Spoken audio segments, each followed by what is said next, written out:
বিসমিল্লাহির রহমানির রহিম। সুপ্রিয় শিক্ষার্থীবৃন্দ, আসসালামু আলাইকুম। আমি মোহাম্মদ মাহমুদুল হাসান, প্রভাষক, অর্থনীতি বিভাগ, ঢাকা কলেজ। আজকে আমি আমার ক্লাসে তোমাদের সবাইকে স্বাগত জানাচ্ছি। দেখো, আমরা ওই দিন আমাদের ক্লাসে আমরা আলোচনা করেছিলাম পরিমিত ব্যবধান। আজকে আমরা শুরু করব ভেদাঙ্ক। ভেদাঙ্ক আর পরিমিত ব্যবধান বলতে গেলে একই, শুধু একটু পার্থক্য।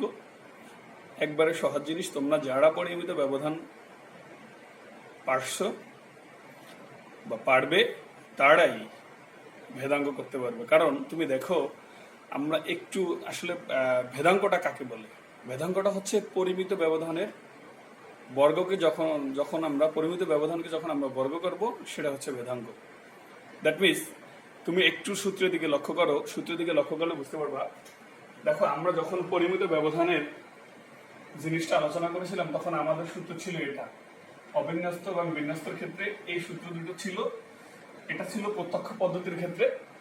এখন দেখো, যখন আমরা ভেদাঙ্ক নিয়ে আলোচনা করব তখন জাস্ট এখানে এটুকু হবে, যখন আমরা বর্গ করব, এটাকে বর্গ করলে এখানে যদি আমরা বর্গ করি যে বর্গ এবং রুটে পাওয়ার আমাদের কাটা যায়। দ্যাট মিনস এটা আমরা যখন এখানে বর্গ করব, এখানে যদি আমরা বর্গ করি সেই স্কোয়ার এবং এই রুট কেটে যাবে। আবার এখানে একই অবস্থা। দেখো, এই সূত্রটা তুমি জানো, এই সূত্রটা হচ্ছে আমাদের পরিমিত ব্যবধানের সূত্র। জাস্ট এখানে এইটুকুই পার্থক্য, এখানে স্কোয়ার এবং এটা রুটে পাওয়ারটা থাকে না। কারণ আমরা জানি বর্গ করলে আমরা জানি বর্গ করলে রুটে পাওয়ার বা বর্গমূলটা বর্গের সাথে ল্যাপস হয়ে যায়।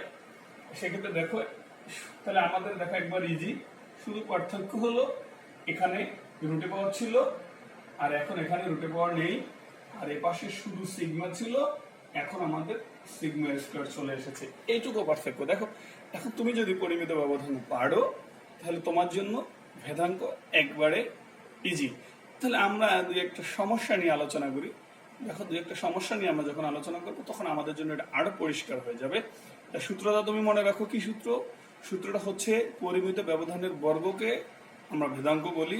দ্যাট মিনস পরিমিত ব্যবধানের যে সূত্রটা ছিল সেটাকে আমরা যখন বর্গ করব সেটা হচ্ছে ভেদাঙ্ক। তাহলে আমরা এই সূত্র মনে রাখবো। এখন আমরা একটু এটা শেষ করে আমরা একটু আলোচনায় যাই। আলোচনা বলতে দেখো, যখন এটা আসলে এই সূত্রটা কিসের? এটা দেখো, এই যে প্রত্যক্ষ পদ্ধতির সূত্রটা কিসের সূত্র? প্রত্যক্ষ পদ্ধতির সূত্র। তাহলে আমরা প্রত্যক্ষ পদ্ধতির একটা নিয়ে আলোচনা করি, এবং সেটা কিসের? অবিন্যস্ত প্রত্যক্ষ পদ্ধতি। অবিন্যস্ত প্রত্যক্ষ পদ্ধতির একটা অঙ্ক নিয়ে আমরা আলোচনা করি। অঙ্কটা মনে করো হচ্ছে এটা 5, 10, 15, 18, এরপর হচ্ছে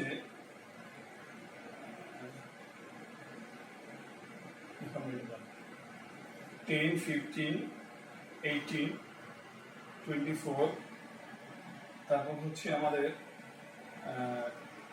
18, 24, 30, তারপর হচ্ছে 32, তারপর হচ্ছে 40, 44। দেখো, এই যে অঙ্কটা আছে, আমরা এটাকে যদি আলোচনা করি তখন আমাদের জন্য কি হয়? এটার জন্য আমাদের সূত্রটা কি? এখানে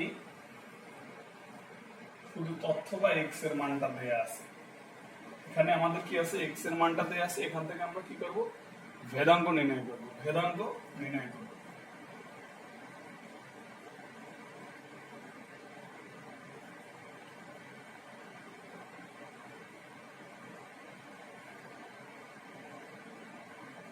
দেখো, যখনই বলা হচ্ছে ভেদাঙ্ক নির্ণয় করতে, ভেদাঙ্ক নির্ণয়ের ক্ষেত্রে দেখো এই অঙ্কটা দেয়া আছে কিসে?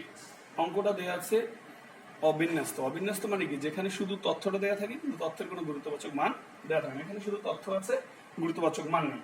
এখন দেখো, এটার জন্য আমাদের প্রত্যক্ষ পদ্ধতি, এই অঙ্কটার জন্য আমাদের প্রত্যক্ষ পদ্ধতির দুটো সূত্র। এই যে একটা সূত্র, এই যে দুটো সূত্র। তুমি চাইলে যে কোনো দুটো সূত্র তুমি অ্যাপ্লাই করতে পারো। যদি এরকম হয়, দেখো কি আছে আমাদের, এই যে যদি আমরা 2 নম্বর সূত্র যাই, 2 নম্বর সূত্র আমাদের কি আছে? Sigma square summation x square divided by n minus summation x by n whole square. যদি x স্কয়ার আমাদের দরকার হবে, x স্কয়ার দরকার, তাহলে আমরা x স্কয়ারে যাই। x স্কয়ার কি হবে এখানে 100, এখানে কি আছে 15 15 225, তাহলে হলো 18 18 যদি আমরা দেই, 18 কে আমরা একটু ক্যালকুলেটর ব্যবহার করে দেখি কি আছে আমাদের।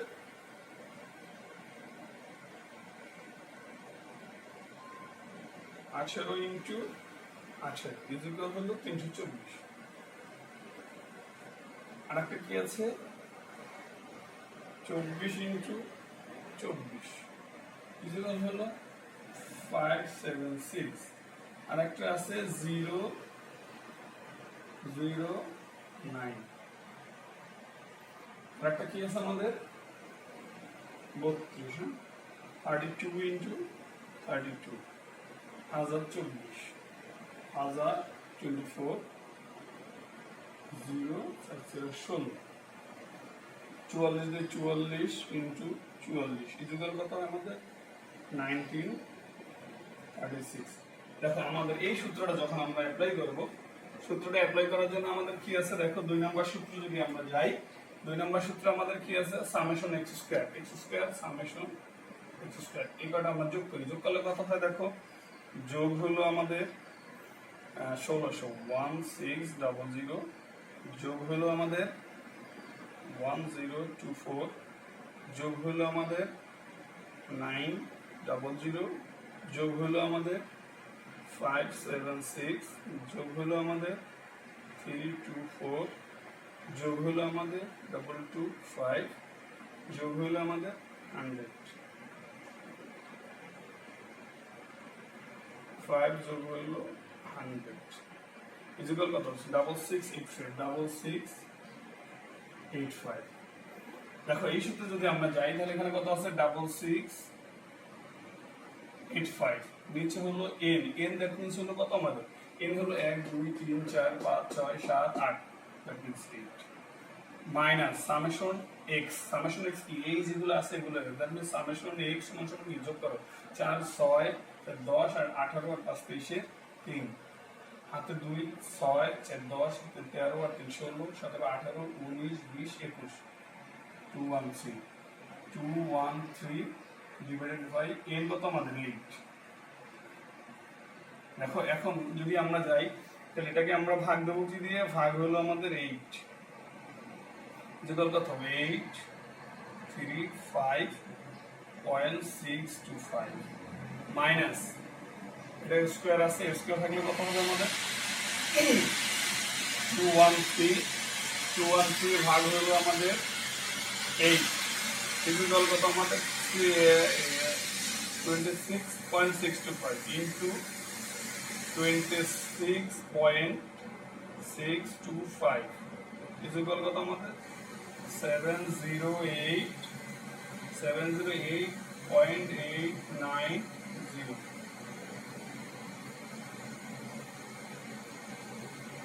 890। এখন দেখো একটা পেয়ে গেছে, এখন তাহলে আমাদের কি হবে আবার দেখো মাইনাস করো 835 পয়েন্ট হলো 625 মাইনাস 708 পয়েন্ট হলো 890 ইকুয়াল কত আমাদের 126.735 এর आंसर।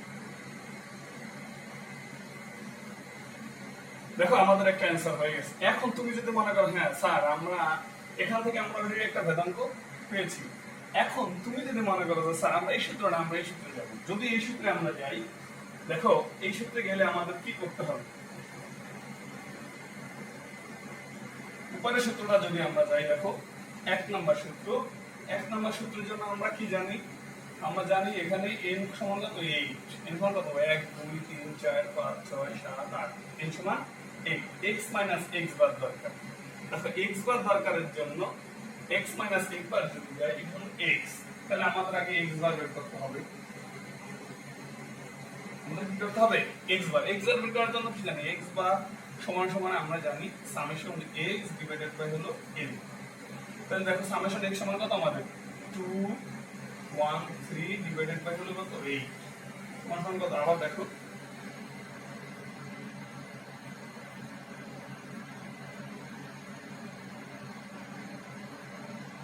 213 ভাগ হলো 8 ইকুয়াল কত আমাদের 26.625 26.625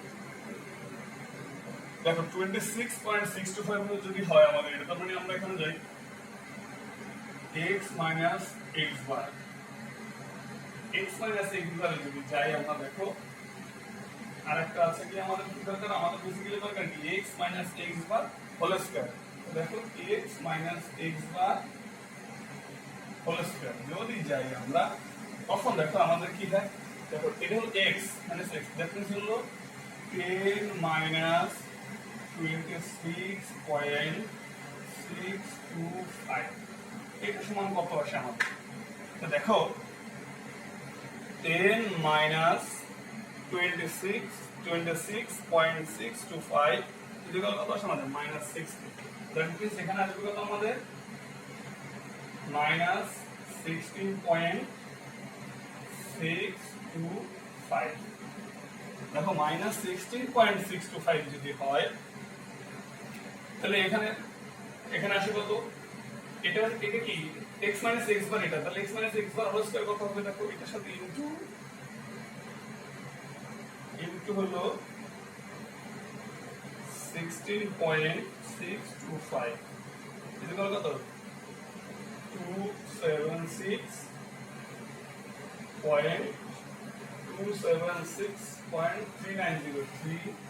276.390 এরপর 15 মাইনাস এখানে কত x মাইনাস x কত 15 মাইনাস x বার কত আমাদের 26.625 তো 15 কত এখানে কত 11 পয়েন্ট মাইনাস 11.625 11 পয়েন্ট এখানে আসবে কত আমাদের মাইনাস 8.625 এখানে আসবে কত মাইনাস 2.625 এখন এখানে আসবে কত আমাদের এটা আমরা পরে করি এখন দেখো এখানে আমরা যদি এটা যাই তাহলে কত আসছে আমাদের 11.625 into 11.625 ইকুয়াল কত আসে আমাদের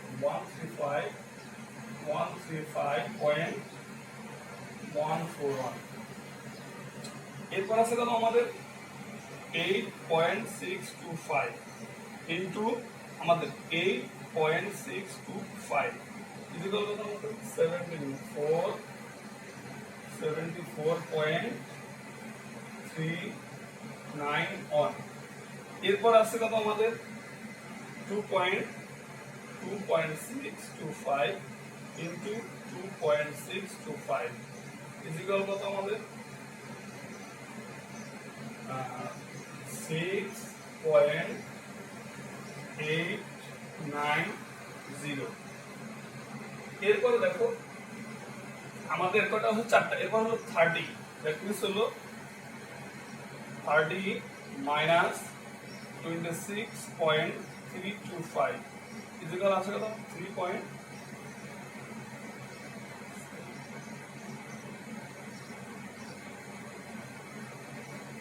30 minus 26.625 দেওয়ার কত সময় 3.375 মানে 3.375 তাহলে এখানে কত আছে আমাদের 5.375 এখানে আছে আমাদের কত 13.375 এখানে আছে কত আমাদের 17.375 এখন দেখো এটাকে যদি আমরা যদি স্কয়ার করি তাহলে কত হয় আমাদের 3.375 square 11.390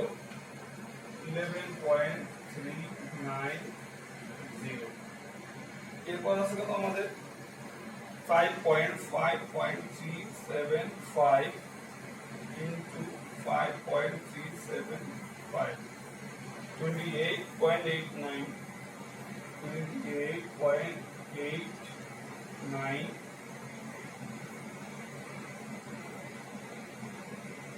আমরা 0 দেই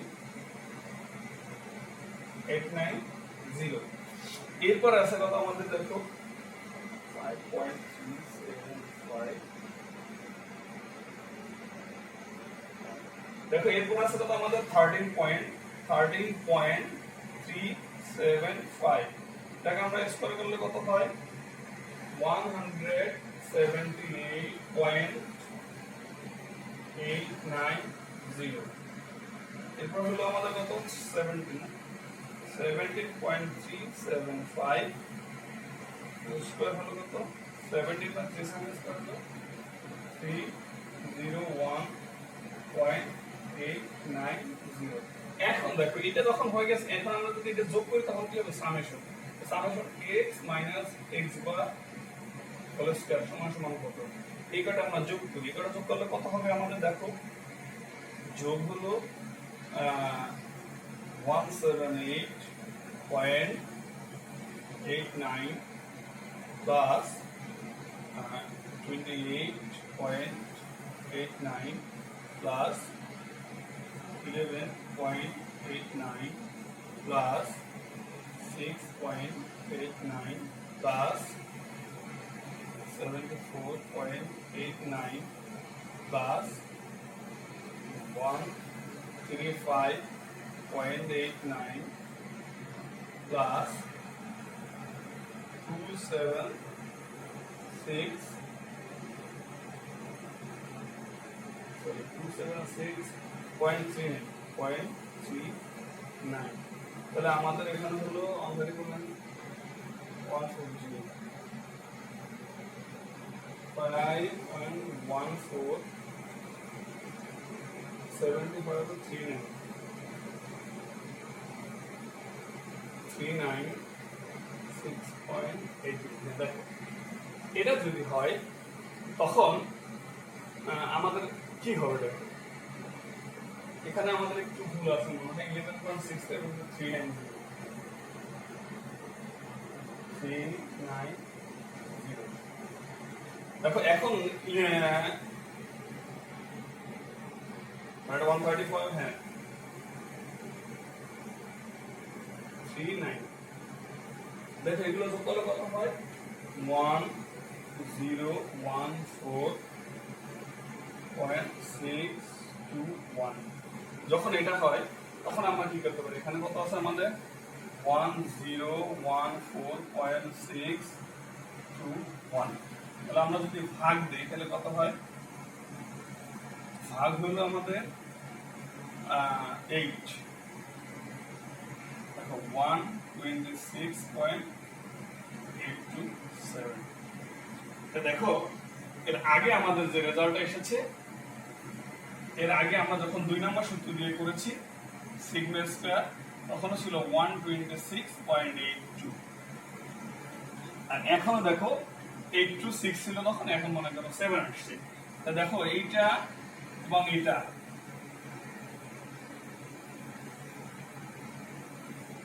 দুইটা একই রেজাল্ট আসছে আমাদের কি আছে দুইটা একই রেজাল্ট আসছে এখন আমাদের কথা হলো যে আমরা যে কোনো সূত্র দিয়ে করি একটা অঙ্ক যদি দুইটা সূত্র তিনটা সূত্র পাঁচটা সূত্রও থাকে পাঁচটা সূত্র দিয়ে করলে একই রেজাল্ট একই ফলাফল দিবে আমাদের সেক্ষেত্রে দেখো তুমি যদি মনে করো যে কোনো সূত্র দিয়ে তোমার জন্য যেটা সহজ মনে হয় তুমি সেই সূত্র দিয়ে সলভ করার চেষ্টা করো দেখো তোমার জন্য খুব সহজ হয়ে গেছে দেখো আমাদের দুটো জিনিস একই হলো যখনই এক হয়েছে আমাদের এখন তাহলে আমরা আজকে এটাই থাকলো এরপরে আমরা তোমার বিন্যস্ত এখানে মনে করো বিন্যস্ত প্রত্যক্ষ পদ্ধতি নিয়ে আমরা আলোচনা করব সেক্ষেত্রে আমাদের তিনটা সূত্র আছে বিন্যস্ত প্রত্যক্ষ পদ্ধতি নিয়ে আমরা আলোচনা করব সেক্ষেত্রে আমাদের তিনটা সূত্র আছে সেই তিনটা সূত্র দিয়ে আমরা আগামী ক্লাস ইনশাআল্লাহ সমস্যা আমরা কি প্র্যাকটিস করব যেটা আমাদের জন্য ওই অঙ্কগুলো করা আমাদের জন্য খুব সহজ হয় ধন্যবাদ সবাইকে আসসালামু আলাইকুম